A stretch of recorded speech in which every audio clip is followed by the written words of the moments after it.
A nossa proposta, na verdade, foi, de fazer, diante de algumas reflexões, responder essa pergunta do nosso ponto de vista, porque é importante isso, né? Nós sempre trazemos a nossa visão, a nossa abordagem. Isso não significa que nós somos os donos da verdade. A gente está todo mundo aprendendo e as nossas reflexões, a gente está sempre buscando ler alguma coisa mais, estudar alguma coisa mais, ouvir outras pessoas para a gente estar aprendendo sempre, né? E nós ficamos com essa pergunta na cabeça: o que leva as criaturas a se afastarem do caminho da felicidade? Por que, sendo algo que todas as pessoas querem, a grande maioria de nós não se sente feliz? O que faz com que cada um de nós, no nosso dia a dia, acene para movimentos que às vezes nos causam angústia, nos adoece, fazem a gente sofrer, e nós não nos esforçamos a seguir de maneira persistente, com resiliência, o caminho da felicidade? O que é, na verdade, esse contexto na nossa vida? Para mim, o grande e o primeiro desafio, é que será que nós sabemos o que é felicidade? Será que, desconhecendo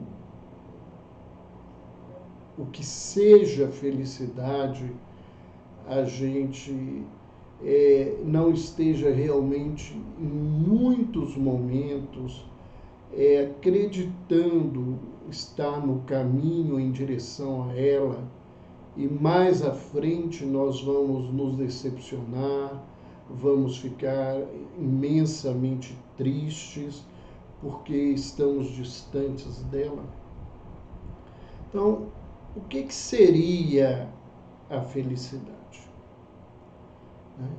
E será que, mais do que isso, quando nós falamos de felicidade, é possível se ter uma definição, um conceito absoluto do que seja felicidade?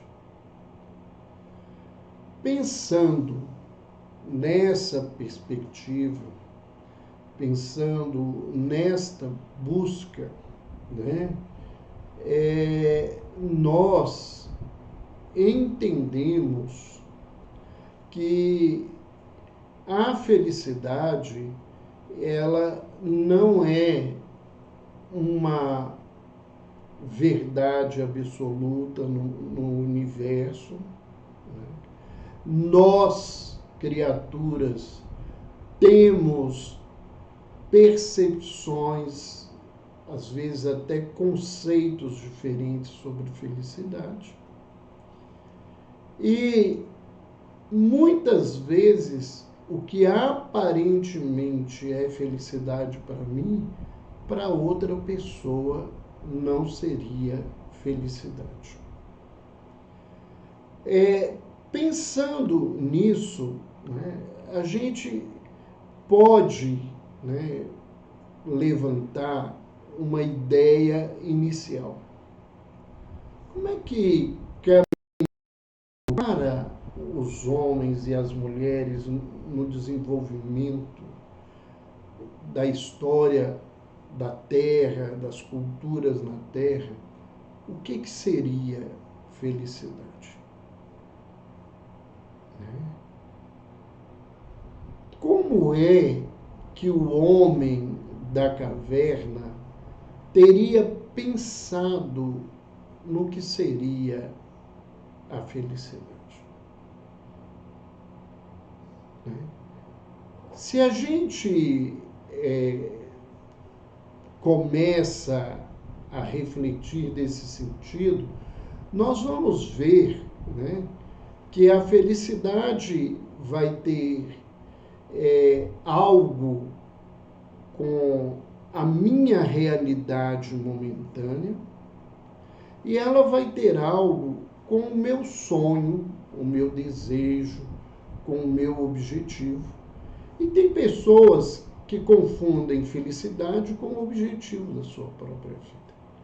Então, o homem da caverna, né, ele já devia entender, ao descobrir, né, as facilidades, entre aspas, que tinha na caverna, que ele era alguém um pouco mais feliz do que o próprio homem mais primitivo, que talvez, como os outros primatas, ele vivia sobre as árvores, ele andava e não tinha um lugar adequado, né?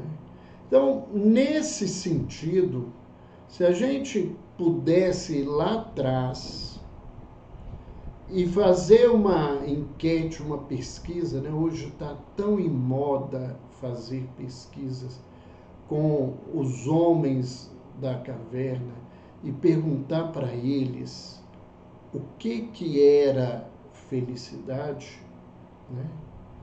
Provavelmente eles iriam ter alguns conceitos em comum para eles, né? Sendo comuns uns aos outros.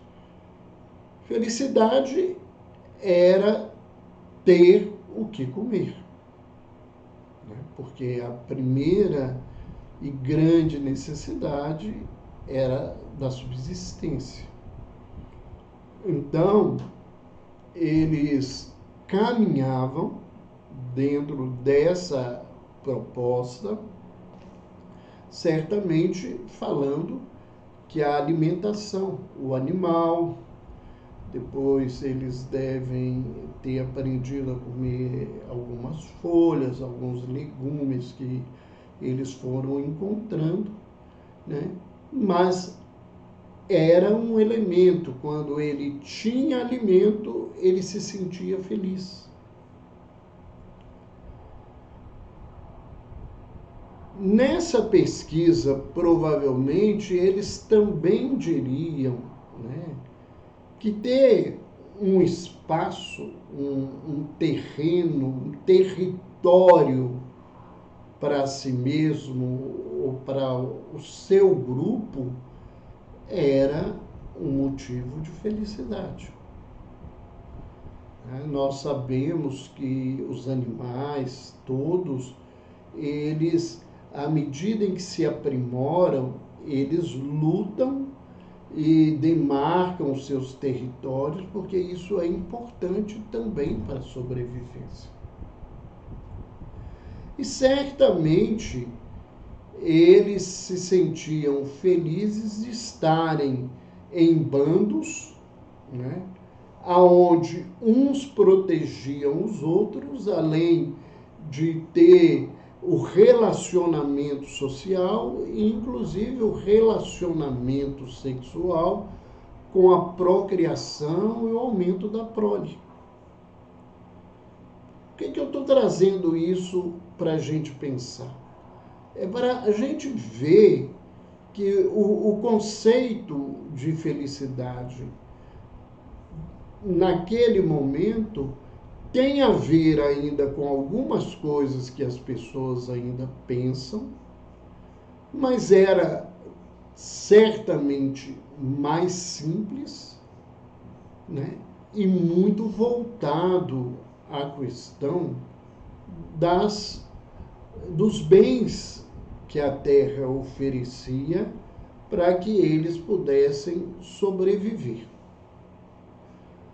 Caminhando um pouco para a gente, né, não se delongar nisso, porque nós temos coisas muito importantes para comentar, certamente com o surgimento das estruturas sociais e políticas nas diversas culturas do mundo, na história, esses objetivos, as coisas que os homens acreditavam dar felicidade, foram aprimorando. Além dos bens materiais, das posses materiais mais diversas, alimento, ferramentas, a própria casa, a própria a própria comunidade onde eles viviam, né?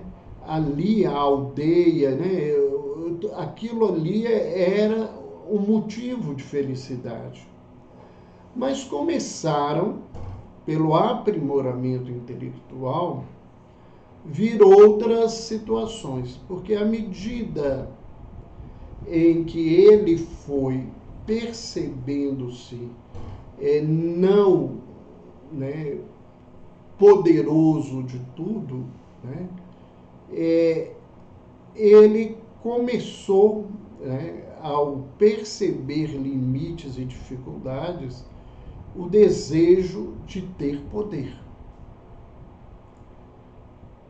Porque se ele pudesse se tornar todo poderoso, né, na sua mentalidade ele poderia ter tudo o que quisesse e tendo, né, que era o verbo, e é um verbo muito ligado ainda à felicidade, ele acreditava que isso lhe daria felicidade. E à medida em que ele foi percebendo que esse poder não era possível total, ele começa, na verdade, a ver que há algo que ele vai chamar de inúmeros nomes, que a sua percepção, o seu ser, né, vai concebendo que estaria dentro dele e desabrocharia nesse sentido, que há algo maior do que isso tudo, que seria o Criador, a divindade, Deus, como as pessoas queiram chamar. E ele busca então não só ter o poder do mundo, mas ele acredita que ele, para ser feliz, ele teria que ter o poder do mundo e ter a proteção divina. À medida em que o homem passa a acreditar e passa a ver dessa forma, né, ele vai aumentando o número de elementos que são importantes para estar no carrinho de compras da felicidade, né? E chega e vai chegando, na medida que essas coisas crescem, uma situação em que o carrinho não vai ser o suficiente, ele vai precisar de uma carreta para levantar os elementos da felicidade. Pensando na nossa sociedade atual, né, quais seriam os principais elementos nos quais as pessoas colocam a sua felicidade, né? Nós reunimos aqui de maneira um tanto sucinta 7 elementos que nós vemos que as pessoas estão o tempo todo buscando, acreditando que com elas serão felizes. O primeiro deles é o poder. A gente acredita que há possibilidade de, com o poder, a gente adquirir as coisas todas. E esse poder, ele pode ser o mais diverso. E tem pessoas que escolhem um tipo de poder, o poder político, o poder espiritual, o poder do dinheiro, o poder do intelecto, né? Ele foca de acordo com o seu interior, e isso para ele determina um processo de felicidade. Quanta gente está aí na vida sofrendo para ser feliz.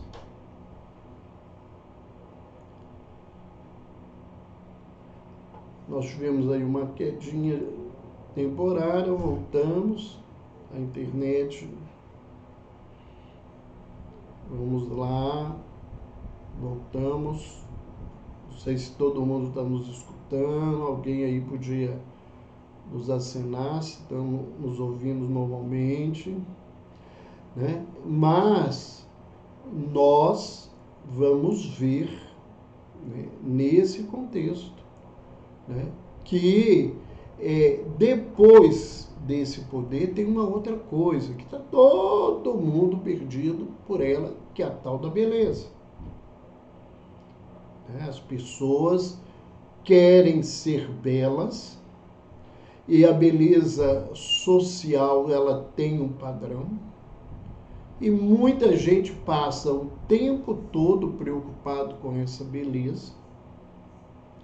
E pior do que isso, né, ao buscar essa beleza, muitas pessoas buscam métodos para se manterem belas, que podem transformar essas pessoas em pessoas que não sejam, na verdade, socialmente consideradas belas. E a gente vê isso nas celebridades o tempo todo. O tempo todo. Né? Acreditar que a gente vai ser belo o tempo todo dentro de um padrão exclusivo, isso é uma grande ilusão das criaturas nesse contexto, né? Junto com a beleza tem a juventude, né? E muita gente está buscando o tempo todo, ao esconder as rugas, ao esconder a certidão de nascimento, ao esconder as várias alterações, o cabelo branco, todas essas coisas que nos envelhecem naturalmente, né, com o sonho de acreditar que a juventude é uma possibilidade única e real de ser feliz. Lembrando que a juventude necessariamente nem é o lugar exclusivo da beleza. Eu conheço muitas pessoas que na adolescência, na juventude, eram pessoas muito mais ou muito menos simpáticas, para ser mais educado na minha fala, do que hoje, sendo quarentões, cinquentões, sessentões na vida. Então, essa situação é para se pensar. Tem muita gente que acredita que o caminho para se alcançar a felicidade, né, porque pode dizer que é só um status, mas o status que o homem busca é o status de ser feliz, né? são certificados de reconhecimento intelectual. E tem gente que passa a vida inteira colecionando diplomas e certificados. Não tem nenhum problema colecionar diplomas e certificados, desde que eles não tenham que ser apresentados o tempo todo, né? Para se dizer com isso que eu estou num lugar e aparentemente esse lugar que envolve a primeira palavrinha que nós falamos, que é o poder, esse lugar ele esteja preso nessa situação. Outra questão, né, que é muito constante, e tem gente que acredita que vai ser feliz se tiver tudo que ela pensar. Tudo que ela pensar. Né? Todos os tipos de bens materiais. Né? Eu vou ser feliz se eu tiver uma casa bonita, se eu tiver um iate, um avião, se eu tiver uma fazenda maravilhosa, se eu tiver as roupas mais bonitas, tudo nesse contexto, nessa situação. Né? Dentro dessa visão, né, a gente ainda tem pessoas que vivem e buscam o tempo todo na vida como objetivo o reconhecimento social. E quem busca o reconhecimento social é porque acredita que no reconhecimento social ele vai ter a felicidade que ele pensa. Alguém pode dizer assim, mas isso não é bem assim. Eu creio assim, e me reportando a fala de Jesus, ela fica muito claro, né? Aonde estiver o meu tesouro, né? O meu coração está junto com o meu tesouro. Aonde eu vejo o meu tesouro, o meu coração está ali o tempo todo. Né? O meu coração se vincula àquilo que eu acho que é imprescindível na vida. Alguém pode dizer, mas tem pessoas que veem a felicidade do ponto de vista espiritual, que veem a felicidade de outras maneiras. Sim, nós estamos caminhando e vamos falar dessas coisas, inclusive. Né? Mas nós temos que lembrar que essas visões, elas são ainda e de maneira real, visões que se fazem ponto de vistas para as criaturas. Né? Quais seriam, então, os entraves humanos para alcançar a felicidade? Né? O que em nós constrói essa ilusão do que seja felicidade? Né? Por que eu digo que ilusão do que seja felicidade? Porque se eu acho que a felicidade está nesse lugar e a vida nos mostra que grande parte das pessoas que estão naquele lugar, elas não se sentem felizes, nós vamos ver e acompanhar que esse lugar, né, não é necessariamente aquilo que a gente gostaria de que fosse felicidade. E dentro de uma perspectiva mais voltada a cada um de nós, esses entraves, eles estão dentro de nós. Nós não conseguimos nos sentir felizes porque nós carregamos conosco algumas condições e situações que nos levam a caminhos difíceis e que nos impedem de ser felizes.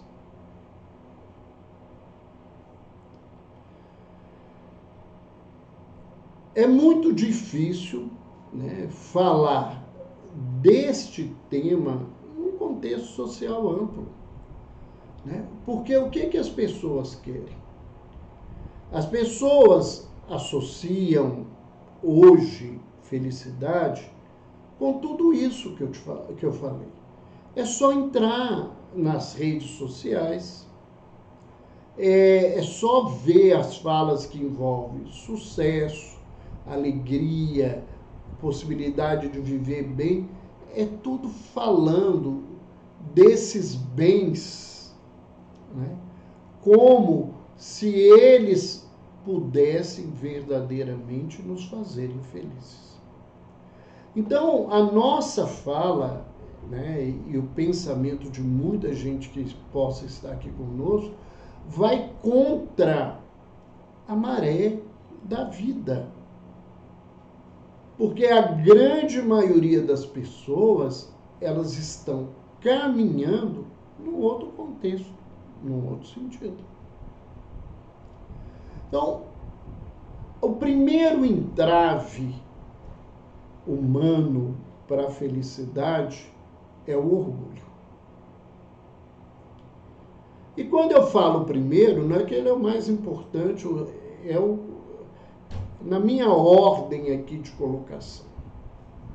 O primeiro deles é o orgulho, né? O orgulho faz-nos achar que nós somos os donos da verdade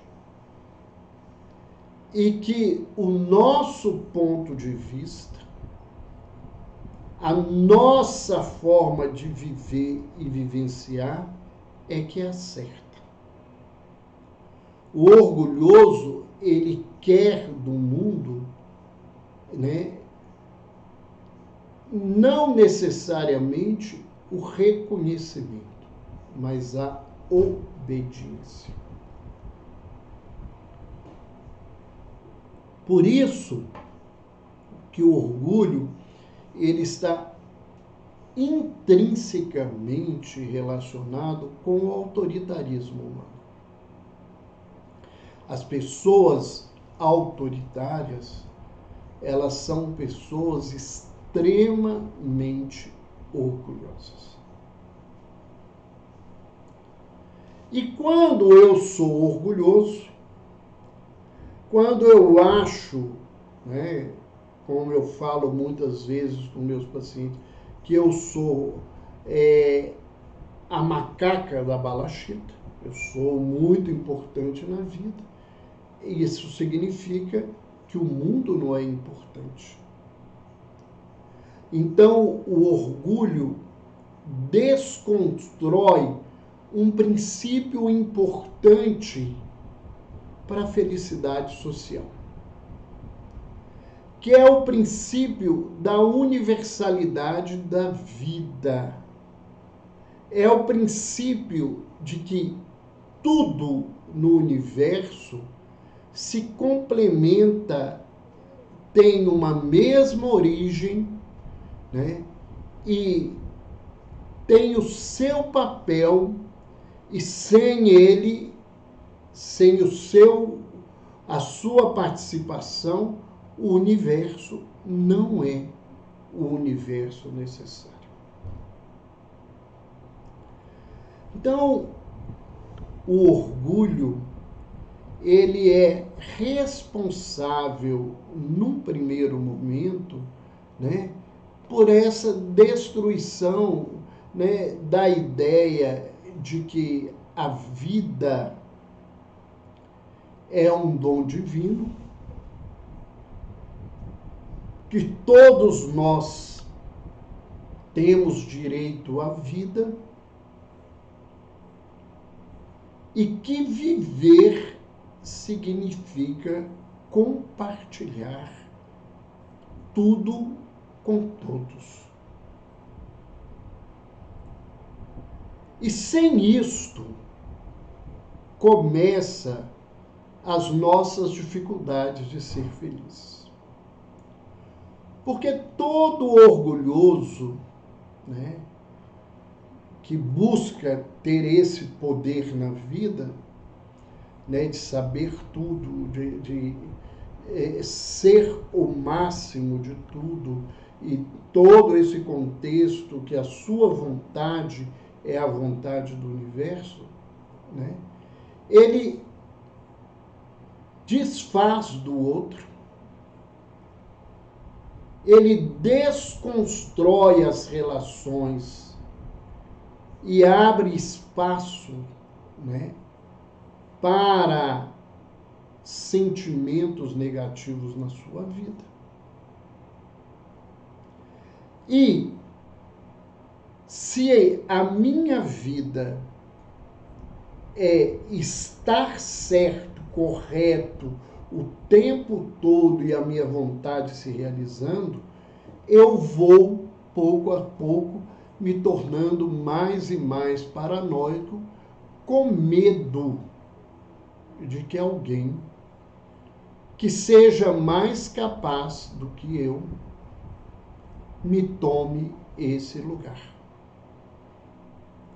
E aí nós vemos, né, que esse lugar extremamente relacionado com o poder e o orgulho, né, é o grande lugar da corrupção do mundo, né?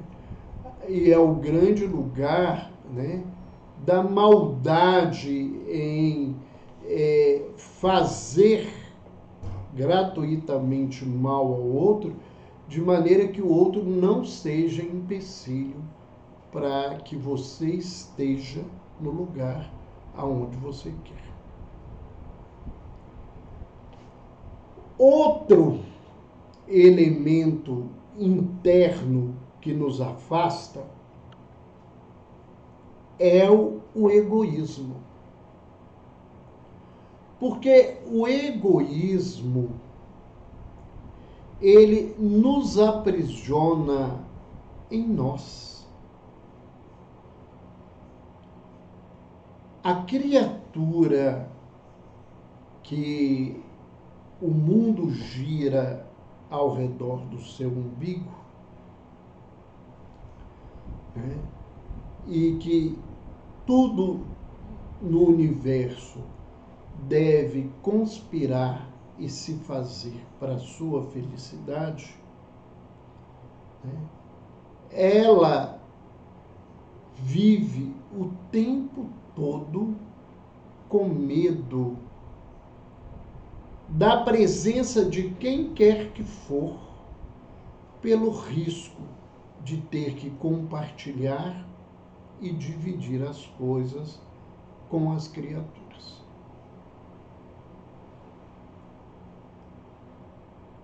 Então nós vemos que o egoísmo, ele é uma chaga da humanidade, né, que ela não destrói só o contexto social, mas, antes de tudo, ela destrói a pessoa, até porque, do ponto de vista biológico, do ponto de vista da leitura da evolução, né, independente da crença na transcendência, o homem é um ser social.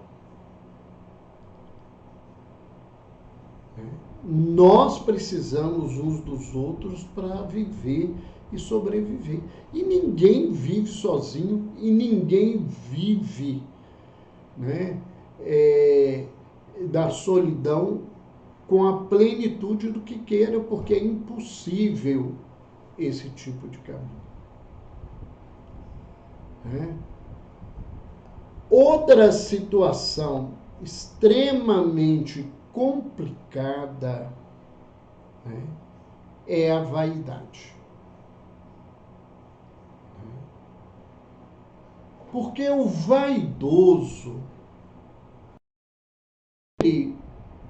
ao contrário do orgulhoso, que é a obediência do mundo, ele quer o reconhecimento do mundo. Que ele é o mais belo, ele é o mais inteligente, ele é o mais capaz.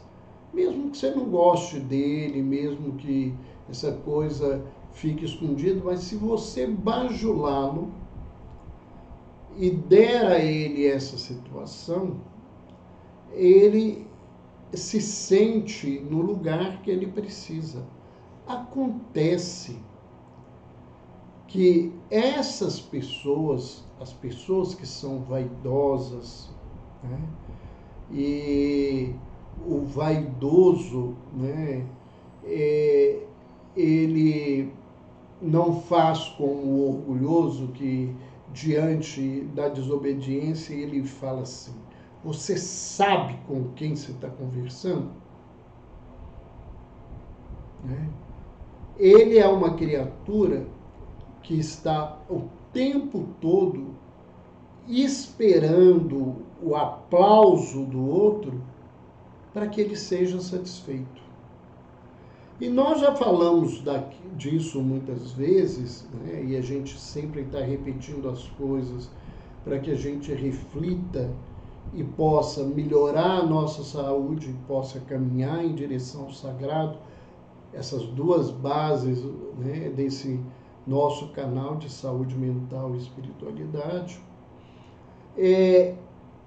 O vaidoso, ele quer um favoritismo indébito, que ele não tem direito.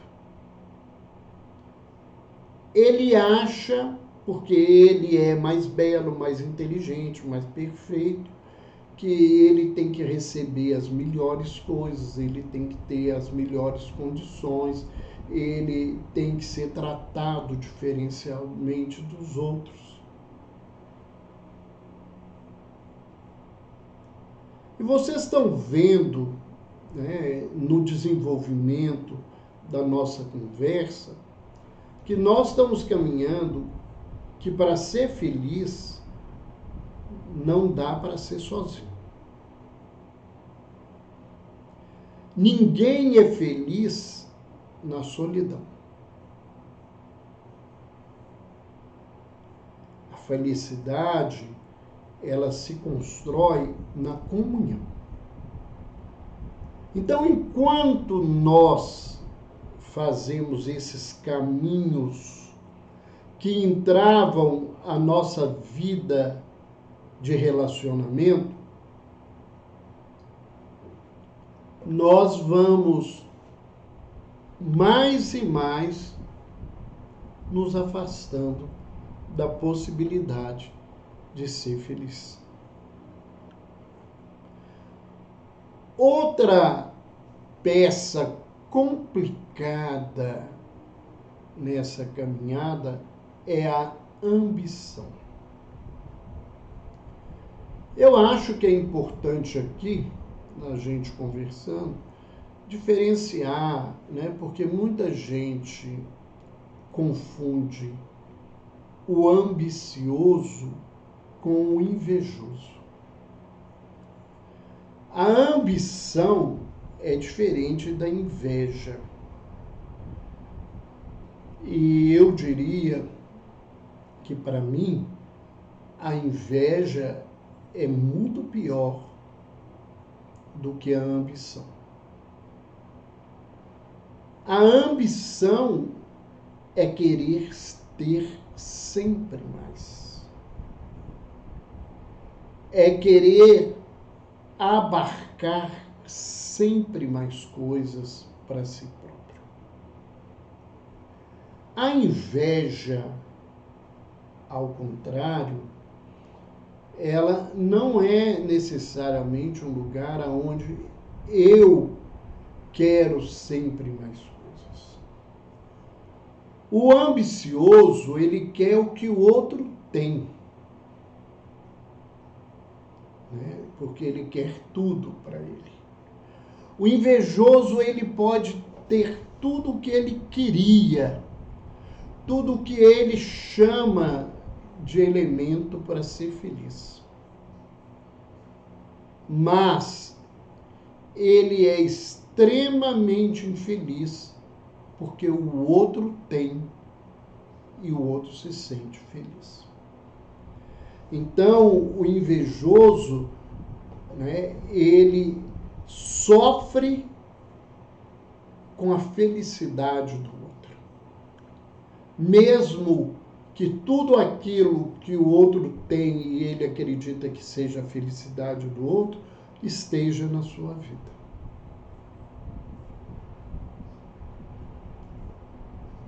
Agora, a ambição, ela constrói dentro de nós fantasias destruidoras. Porque ela demonstra que se amanhã você, que tem um carro popular, tiver um carro, né, de status médio, vai ser muito mais feliz porque o outro carro é mais do que o que você tem. Mas amanhã, quando você chegar nesse lugar, um carro mais top vai ser o melhor, e aí você vai caminhando nesse lugar. E essas fantasias, como quando a gente as alcança, elas perdem o valor, elas vão destruindo, né, a energia vital da criatura. E provoca ainda um grande sofrimento, né? Porque o ambicioso, ele quer ter mais, porque ele acredita que ele tenha mais, e na verdade, cada vez que ele recolhe mais coisas para ele, em vez dele ser o senhor de tudo isso, ele se transforma no escravo de todas essas coisas. E sendo escravo de todas essas coisas, ele, né, vive em eterno sofrimento, porque ele está algemado a todos os objetos e condições que ele acreditam que o fazem feliz. E ele passa a vida inteira vigiando as suas posses, e certamente na sua caminhada ele vai chegar um momento em que ele vai viver na sua consciência a pergunta que Jesus coloca, né, no seu evangelho, àquele homem que estava juntando cada vez mais tesouros e que, né, um emissário divino viria até ele e perguntava-lhe, né, homem, ainda hoje pedirão conta de tua alma. E que farás com tudo isso que ajuntaste?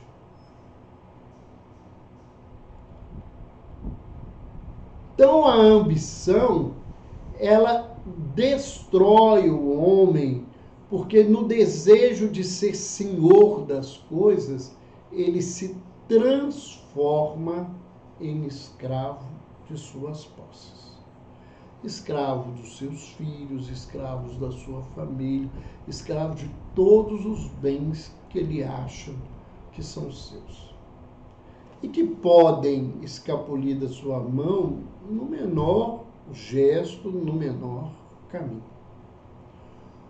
Um outro grande entrave nesse processo, né, é o sentimento de revolta. A criatura que olha para a sua vida e observa a sua vida de uma forma como ele não desejaria que ela fosse, essa criatura, né, ela se revolta contra a vida, revolta principalmente contra Deus, né? E muitas pessoas que se dizem religiosas estão revoltadas com Deus porque não têm aquilo que elas querem ou se veem, né, em sofrimento, em dor, em lutas e provas que elas acham que elas não seriam merecedoras. E esse sentimento de revolta, ele pode ficar muito tempo dentro da criatura. Mas, com o tempo, isso vai sair e vai se transformar em tempestades de ódio. A criatura vai transformar a sua raiva por tudo isso que nós estamos falando em raiva contra as pessoas, contra a vida, contra inúmeras situações que estão ao seu lado, né, e que ela precisa refletir melhor na sua caminhada. Então, à medida em que eu não aprendo a entender a vida como ela é, né, eu preciso aceitar as coisas que estão na minha vida, e quando eu as aceito, não significa que eu vou ficar no lugar aonde elas estão, mas eu vou entender, né, o porquê que elas estão na minha vida e o que eu posso fazer para que essas situações e condições me sejam favoráveis e me transformem em alguma coisa melhor. Acho que isso é extremamente importante, né? Se isso não acontece, eu vou agredir o mundo, né? Isso é muito comum e a gente usa um termo, né, de ser rebelde sem causa, que vai agredindo a vida e dizendo a todo mundo que as coisas são assim. Um outro grande entrave nesse caminho da nossa felicidade, né, é a postura que a gente vai assumindo na vida de aceitação da preocupação como um elemento fundamental e importante de status social. Pode parecer estranho, mas é isso. As pessoas preocupadas, olha, ele é uma pessoa muito séria, você tem que ouvi-lo, né, e respeitá-lo porque ele é muito preocupado. Ele trabalha muito porque ele é muito preocupado com a família, ele faz assim porque ele é muito preocupado com as coisas, né? E essa preocupação que ela cresce cada vez mais e se transforma em ansiedade, ela vai agredindo o ser na sua totalidade. É uma agressão emocional, ela se transforma numa agressão do organismo. Inúmeras pessoas estão doentes da ansiedade, doentes da preocupação constante. Então, a dor de cabeça, a dor nas costas, a dor no peito, a alergia, a eczema, a gastrite, a colite, inúmeras outras, os quadros de labirintose, labirintite. E eu estou aqui colocando os quadros clínicos, né, porque a ansiedade, ela permeia a grande maioria dos quadros de transtornos mentais. Ela vai agredindo o ser, e o ser, à medida que ele adentra ao campo da ansiedade, ele perde a percepção do presente, e é só no presente que eu posso me construir, reconstruir, no sentido de estar melhor e ser melhor. E se eu não consigo me localizar nesse lugar, né, eu não consigo a serenidade para a minha caminhada, né, eu vou ficando cada vez mais angustiado, mais infeliz, né? E hoje, nesses tempos da pandemia, por causa do isolamento social, por causa de todo o contexto dessa doença, a ansiedade, ela permeia o tempo todo. As pessoas estão cada vez mais adoecidas. A gente vê isto nas criaturas que conversam conosco, a gente vê isso dentro do consultório, eu vejo isso na nossa clínica aqui em Belo Horizonte, né? A dificuldade hoje de organizar para atender todas as pessoas que nos procuram, né? Porque às vezes a gente não tem condições de estrutura até de trabalho, de atender mais pessoas, e cada vez mais chegam pessoas adoentadas, podendo ser qualquer que for a patologia, mas trazendo marcas e traços profundos da questão da ansiedade. Então, quando a gente fala, né, desse contexto, né, a gente vai vendo que somos nós, com as nossas posturas, que nos desviamos do caminho da felicidade. Mas alguém e as pessoas que estão nos acompanhando devem estar pensando assim, mas o que eu vou entender então o que é felicidade? Há uma frase sobre felicidade que é atribuída a um reverendo de uma igreja de Nova York, que eu acho que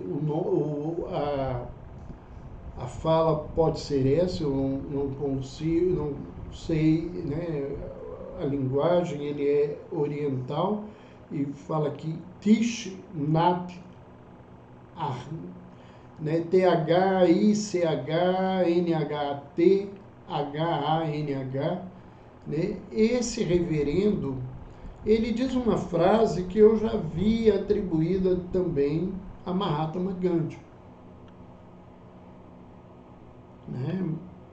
Não vou dizer de quem falou, como diz um amigo, eu não sou testemunha do crime, não posso falar quem seja, mas a frase é muito importante. Ela diz assim: não existe um caminho para a felicidade.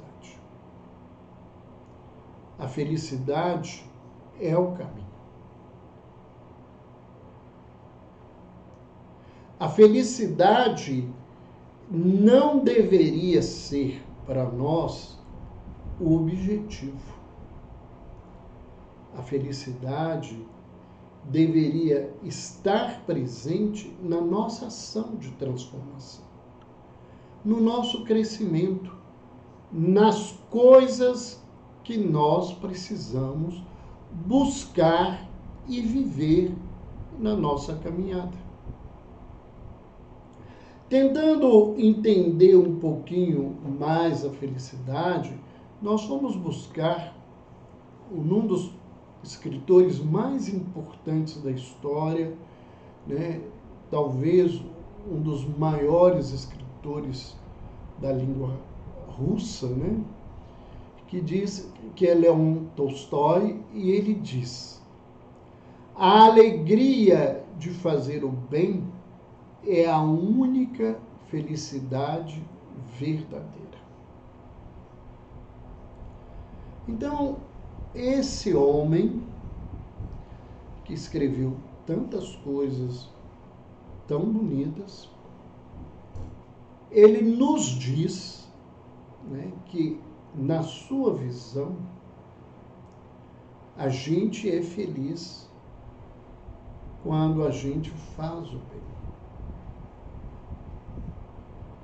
E essa fala dele coaduna com a fala dos maiores pensadores e os maiores religiosos de todo o tempo da história. A felicidade, né, está na alegria de fazer o bem.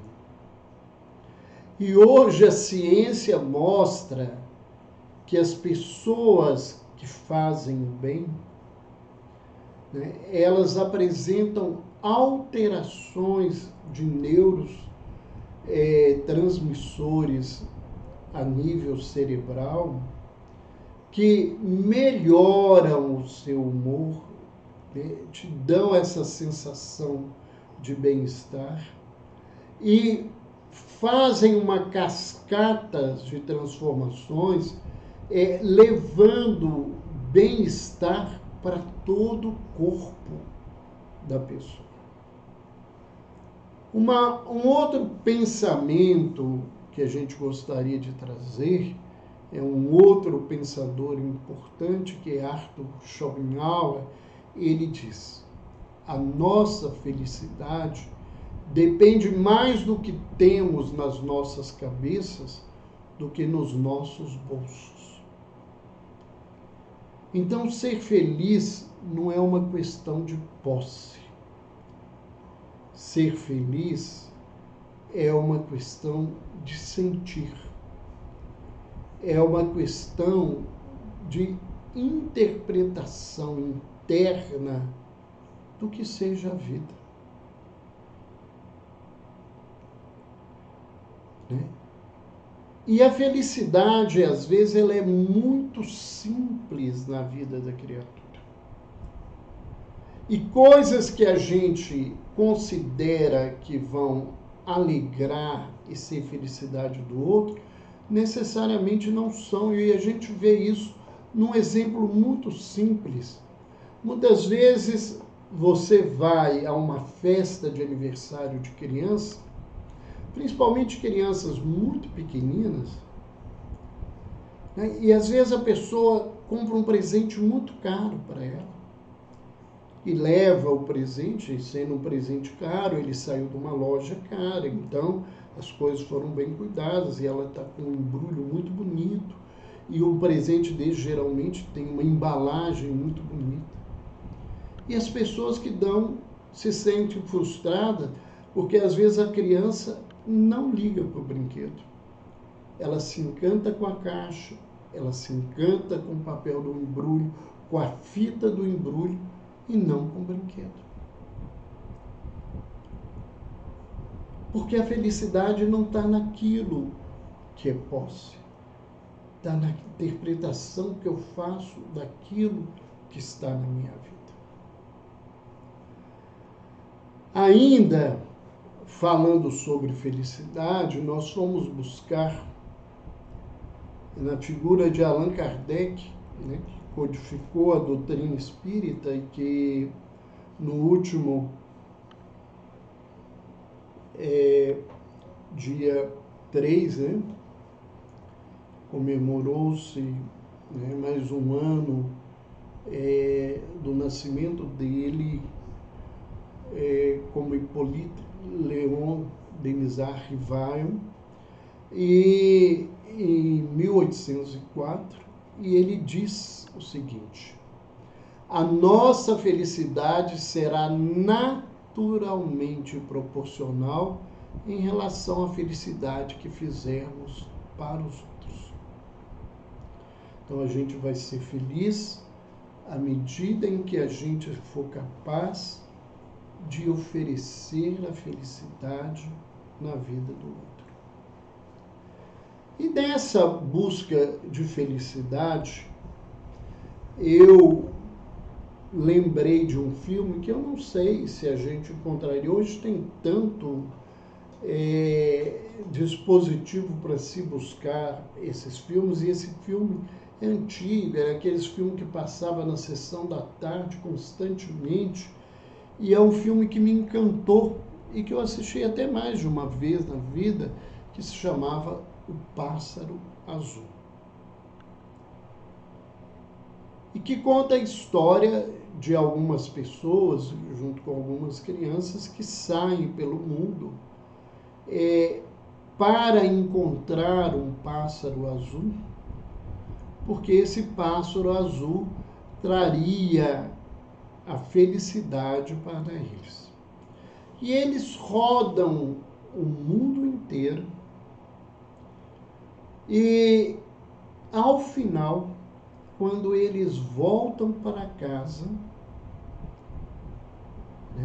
decepcionados porque não encontraram o pássaro azul, só aí eles descobrem que o pássaro azul estava naquela casa. E lembrando disto, nós fomos buscar um pensamento de um dos maiores pensadores da história, que é Voltaire. E ele diz uma frase que resume esse filme e que pode nos fazer pensar melhor essa questão do caminho da felicidade.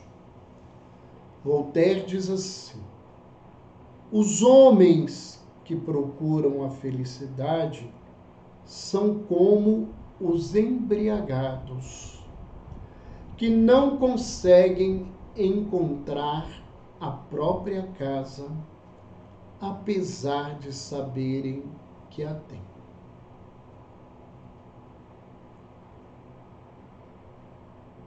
Ou seja, nós temos em nós todos os recursos para sermos felizes. A felicidade é uma construção interna. A felicidade, ela é necessariamente uma construção que, saindo de dentro de si, é compartilhada com a humanidade. E nesse contexto, nesse lugar, nesse momento, eu transformo a minha felicidade na possibilidade de poder fazer o outro feliz. E à medida em que o outro é feliz, eu consigo ser feliz. Não porque eu dependa dele, mas porque se eu consigo ser esse instrumento, eu estou vivendo o papel que a vida me convida de ser irmão, de ser fraterno, de ser gente, de ser humano, de ser espiritual, de ser, na linguagem do Cristo, filho do homem, e mais do que isso, filho de Deus. E não deveria existir maior felicidade de saber que o Pai de todos nós é o Senhor disso tudo. Que nós somos herdeiros de tudo isso. E que a gente só vai usufruir disso de maneira adequada quando a gente souber compartilhar tudo com todos. Porque o verdadeiro herdeiro honra o seu pai. Quem honra o pai, ele faz da vida o elemento mais importante da caminhada. E viver é compartilhar. Deus compartilha a sua criação com as suas criaturas. E nós, como criaturas, deveríamos compartilhar a parte da herança que nos cabe para aqueles que estão ao nosso lado.